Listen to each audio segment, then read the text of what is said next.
நீரே பாத்திர, நீரே பாத்திர, நீரே பாத்திர.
மேன்மையான எண்ணங்களும் மகிமையான திட்டங்களும் எனக்காக என் இயேசு சிலுவையிலே தந்துவிட்டார். சொல்லுவோம், மேன்மையான எண்ணங்களோ, அருமையான அந்த குடும்பத்திற்கு கர்த்தர் வைத்திருந்ததான திட்டங்களோ எனக்காக என் இயேசு சிலுவையிலே தந்து. ஒரு விஷயம் கூட ஆராதித்து சொல்லுங்க, மேன்மையான எண்ணங்களோ, மகிமையான கர்த்தர் வைத்திருக்கிறவைகளை இதுவரைக்கும் கண்கள் பார்க்கல, செவிகள் கேட்கல, இருதயத்திலே தோன்றல.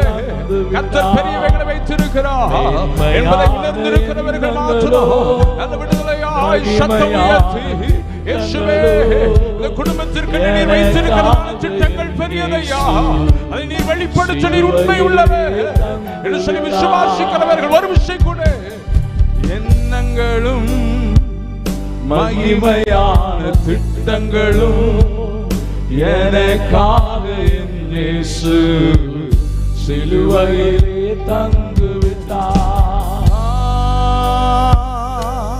ஹல்லேலூயா,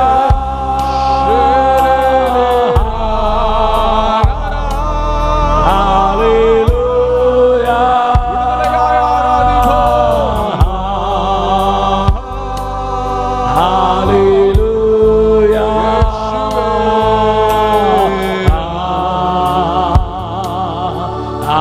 ஹல்லேலூயா.